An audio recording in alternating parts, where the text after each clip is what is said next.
은퇴 후 빚만 남은 현실 누구의 이야기일까요? 사실 이야기는 지금 이 순간에도 전국 곳곳에서 벌어지고 있는 일입니다. 평생 가게를 운영하며 성실히 일한 사람, 남들보다 더 일찍 하루를 시작하고 늦게 문을 닫던 사람, 바로 우리 주변의 자영업자들이 겪는 은퇴의 민낯이기도 합니다. 65세 이모 씨는 30년 넘게 서울 외곽에서 분식집을 운영했습니다.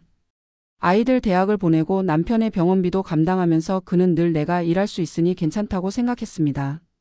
하지만 코로나 이후 손님이 끊기고 임대료는 오르자 상황은 급격히 나빠졌습니다. 결국 가게를 정리하기로 결심했을 때 손에 남은 건 적자가 누적된 대출금뿐이었습니다. 수입은 끊겼는데 은행 이자는 계속 나가야 했습니다. 그는 말했습니다. 가게 문 닫는 날 내 인생이 같이 닫히는 것 같았다고. 은퇴란 쉬는 시간이 아니라 버티던 마지막 기둥이 무너지는 순간이었다는 걸 그제야 깨달은 겁니다. 이모 씨의 사례는 단순한 개인의 실패가 아닙니다.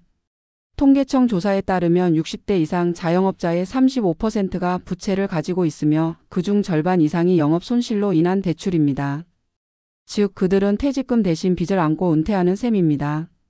더 심각한 건 은퇴 후에도 그 빚을 갚기 위해 다시 일자리를 찾아 나서지만 60대의 노동시장은 냉혹하다는 겁니다. 대부분이 단기 계약직이나 일용직에 머물고 수입은 이전의 절반도 되지 않습니다. 일은 줄었는데 빚은 줄지 않는 역설적인 현실이 시작되는 거죠. 이 씨는 은퇴 후 처음 1년 동안 극심한 무력감에 빠졌습니다. 매일 새벽 5시에 눈을 떠도 일할 곳이 없었습니다. 낯선 여유 속에서 그는 자신이 쓸모없는 사람이 된 듯한 착각에 시달렸다고 합니다. 주변과의 관계도 끊겼습니다. 거래처 사장은 더 이상 전화를 하지 않았고 함께 식사하던 단골들도 소식이 끊겼습니다. 그는 어느 날 아내에게 이렇게 말했다고 합니다.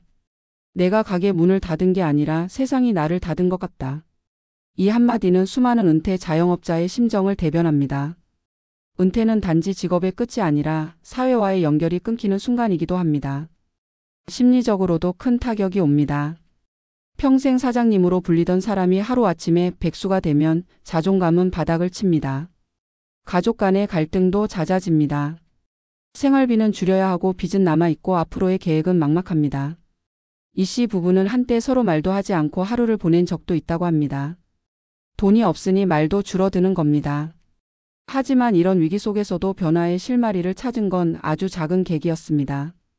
어느 날 이 씨는 지역 신용복지센터에서 진행하는 고령자 채무조정 상담을 우연히 듣게 됐습니다. 그는 망설이다가 문을 두드렸고 전문가 상담을 통해 채무를 장기 분할로 전환했습니다. 매달 이자를 감당할 수 있을 정도로 줄이자 숨통이 트이기 시작했습니다. 이후 그는 스스로에게 가게 주인 대신 삶의 주인이라는 새로운 직함을 붙였습니다. 그는 동네 복지관에서 진행하는 무료 요리 강좌의 봉사자로 나섰습니다. 내가 할 줄 아는 게 요리뿐이었는데 그게 또 누군가에게 도움이 되더라며 웃었습니다. 수입은 없지만 그 일은 다시 세상과 연결되는 출발점이 되었습니다. 그는 이제 매일 봉사활동 후 마트에서 시식 아르바이트를 하며 하루를 채웁니다. 힘들지만 이젠 내가 다시 쓰이고 있다는 감각이 있습니다. 전문가들은 말합니다. 은퇴 후 노후 파산의 가장 큰 원인은 빚 자체가 아니라 현실을 외면하는 태도라고. 은퇴 이후에도 여전히 과거의 수익 구조에 머무르거나 손실을 인정하지 못하는 경우가 많습니다. 특히 자영업자는 가게가 곧 자존심이기 때문에 망했다는 말을 스스로에게 하지 못합니다.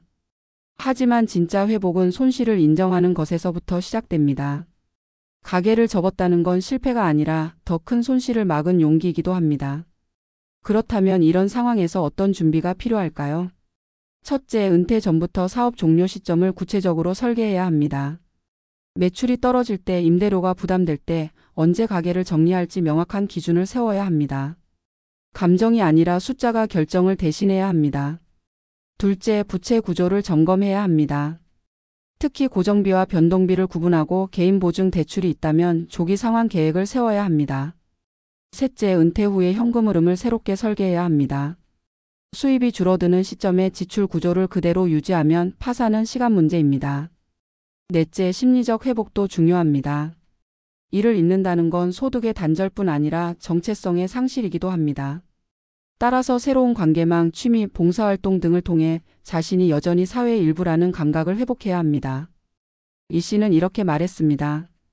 가게를 잃고 나서야 진짜 나를 되찾았다. 그 말은 모순 같지만 사실입니다.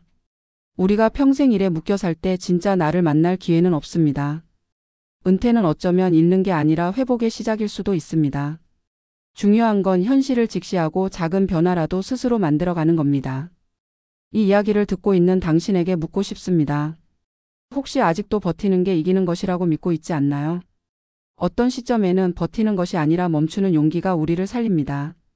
빚을 인정하는 건 부끄러운 일이 아니라 다시 일어서기 위한 첫걸음입니다. 은퇴는 끝이 아니라 다시 설계해야 할 또 하나의 인생 단계입니다. 손에 남은 것이 빚뿐이라도 그것이 절망의 증거는 아닙니다. 오히려 우리가 새로 시작할 수 있음을 알려주는 현실의 경고장일 뿐입니다. 그러니 지금이라도 늦지 않았습니다. 정리하고 배우고 다시 연결하세요. 그게 진짜 은퇴 후 생존의 첫 걸음입니다. 은퇴 후 빚만 남은 인생을 받아들이는 일은 생각보다 훨씬 어렵다. 돈을 잃는 건 견딜 수 있어도 평생 지켜온 자존심을 잃는 건 쉽게 견디지 못한다. 많은 은퇴 자영업자들이 바로 그 자존심의 무게 때문에 더 깊은 수렁으로 빠진다. 장사를 접은 뒤에도 다시 일어나면 된다며 대출을 또 받고 주변의 눈치를 보며 버틴다. 그러나 현실은 냉정하다. 소비 패턴은 이미 줄었고 체력도 예전 같지 않으며 무엇보다 사람들의 발길은 다시 돌아오지 않는다. 가게를 다시 연다 해도 이전과 같은 손님이 찾아오지 않는다. 그럼에도 그들은 가게가 곧 자기 자신이라고 믿는다. 결국 가게가 무너지면 나도 무너지는 것 같다는 생각이 드는 것이다. 그래서 전문가들은 은퇴 전 반드시 일과 나를 분리하는 연습을 하라고 조언한다. 일을 접는 건 실패가 아니라 인생의 방향을 전환하는 선택일 뿐이다. 그러나 한국 사회에서 이 단순한 문장을 실천하기란 쉽지 않다. 실제로 많은 자영업자들이 은퇴 직전까지 하루 12시간 이상 일한다. 주말도 없고 휴가도 없이 살았다. 쉬면 망한다는 두려움이 몸에 배어 있다. 그러니 막상 가게를 닫고 나면 아무것도 할 줄 모른다. 여유가 아니라 공허가 찾아온다. 하루 종일 TV를 보거나 집 앞만 맴돌며 시간을 보낸다. 처음엔 휴식이라 생각하지만 곧 불안이 엄습한다. 전기세, 관리비, 카드 대금은 계속 나가는데 통장에 돈이 들어오지 않는다. 그때 비로소 깨닫는다. 내가 번 돈이 아니라 일했던 시간이 나를 지탱하고 있었다는 것을. 그래서 은퇴 후 첫 번째 위기는 경제가 아니라 시간의 공백이다. 돈보다 무서운 건 쓸모없어지는 느낌이다. 이 씨 역시 처음 6개월간 아무것도 하지 못했다. 눈을 뜨면 불안했고 누워있으면 허무했다. 무엇을 해야 할지 몰랐다. 그에게 가장 괴로웠던 건 돈보다 사람들의 시선이었다. 가게를 닫았다는 소식이 돌자 이웃들은 안쓰럽다는 눈빛으로 그를 바라봤다. 동네 식당에 가면 누군가 요즘은 뭐 하세요? 라는 말에 얼굴이 붉어졌다. 일터가 사라진 자리는 단순한 실직이 아니라 사회적 소속감의 상실이었다. 하지만 그는 그 감정을 외면하지 않았다. 하루는 신용복지센터 상담사의 말을 듣고 이렇게 적었다고 한다. 이젠 돈이 아닌 마음을 갚아야 할 때다. 그 문장이 그의 인생을 바꾸었다. 그는 하루 한 가지 일을 하기로 결심했다. 첫째 주엔 가계부를 다시 쓰기 시작했고 둘째 주엔 근처 복지관을 찾아갔다. 복지관에서는 요리 자원봉사 프로그램을 운영하고 있었다. 그는 자신이 30년간 쌓은 조리 경험을 나누기 시작했다. 처음엔 어색했지만 사람들이 선생님이라 부르자 오랜만에 마음이 따뜻해졌다고 했다. 사람들과 함께 웃고 음식을 나누며 그는 다시 사회 속의 나를 찾기 시작했다. 그의 변화는 단지 일상의 복귀가 아니라 정체성의 재건이었다. 한때는 빚이 삶의 족쇄였지만 이제는 그 빚이 삶을 돌아보게 하는 스승이 되었다. 그는 이렇게 말했다. 나는 실패한 사장이 아니라 다시 배운 사람입니다. 이 문장은 은퇴자들이 새겨야 할 현실적 교훈이다. 실패란 끝이 아니라 배움의 다른 이름이다. 그렇다면 노후 파산을 막기 위한 구체적인 실천은 무엇일까? 첫째, 은퇴 후엔 반드시 현금 흐름표를 다시 짜야 한다. 들어오는 돈과 나가는 돈을 매달 점검해야 한다. 은퇴 전과 달리 수입은 일정하지 않기 때문에 고정비를 최소화하고 변동비를 줄이는 게 핵심이다. 둘째, 대출은 감당 가능한 선에서 재조정해야 한다. 채무조정제도나 신용회복위원회 상담을 적극적으로 이용하면 이자 부담을 크게 줄일 수 있다. 셋째, 소득을 다시 만드는 방법을 찾아야 한다. 반드시 직장이 아니어도 된다. 재능을 활용한 소규모 활동, 지역사회 봉사, 일용직이나 공공근로도 의미 있는 시작이 될 수 있다. 중요한 건 움직이는 것이다. 아무것도 하지 않으면 불안이 빚보다 더 무겁게 쌓인다. 넷째, 심리적 회복력을 키워야 한다. 은퇴 후의 상실감은 누구에게나 찾아온다. 하지만 그것을 부끄러워하지 말고 자연스러운 과정으로 받아들여야 한다. 가게를 잃었다면 그 공간을 대신할 또 다른 일터를 만들면 된다. 그게 텃밭일 수도 취미방일 수도 있다. 중요한 건 하루를 구조화하는 것이다. 시간이 나를 집어삼키기 전에 내가 시간을 붙잡아야 한다. 다섯째, 관계를 다시 연결해야 한다. 사람은 일로 연결되지만 나이 들수록 관계가 삶을 유지시킨다. 자영업 시절엔 손님이 많았지만 그 관계는 돈이 끊기면 끝난다. 그러나 은퇴 후엔 이익이 아닌 온기를 주고받는 관계가 필요하다. 동호회, 교회, 봉사단체, 주민센터 이런 작은 모임들이 인생의 안전망이 된다. 무엇보다 중요한 건 자존심의 방향을 바꾸는 일이다. 과거엔 돈을 잘 버는 게 자존심이었다면 이제는 잘 버티고 잘 배우고 잘 나누는 것이 자존심이 되어야 한다. 그 변화에 성공한 이들은 돈이 많지 않아도 표정이 다르다. 마음이 단단해지고 삶이 다시 의미를 갖는다.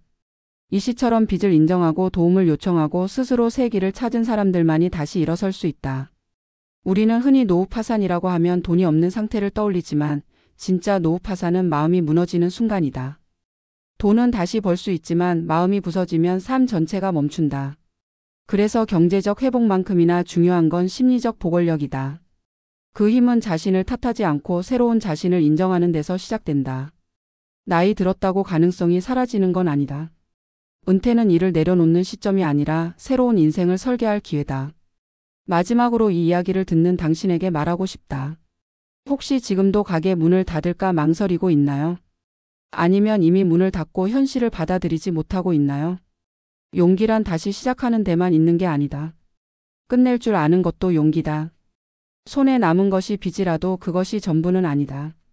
남은 건 시간이고 경험이고 당신 자신이다. 인생은 잃은 뒤에야 보이는 것들이 있다. 돈으로 살 수 없는 관계, 건강, 마음의 평화 같은 것들 말이다. 가게를 닫고 빚만 남았다는 건 끝이 아니라 다시 써야 할 인생의 첫 문장일지도 모른다. 이제 필요한 건 두려움이 아니라 현실을 마주할 용기다. 그리고 그 용기 속에서 다시 자신을 세우는 일이다. 노후의 진짜 성공은 돈의 크기가 아니라 상처를 껴안고도 다시 웃을 수 있는 마음의 크기에 달려 있다. 결국 은퇴 후에도 삶은 계속된다. 다만 이제는 돈이 아니라 의미로 살아가는 연습이 필요할 뿐이다.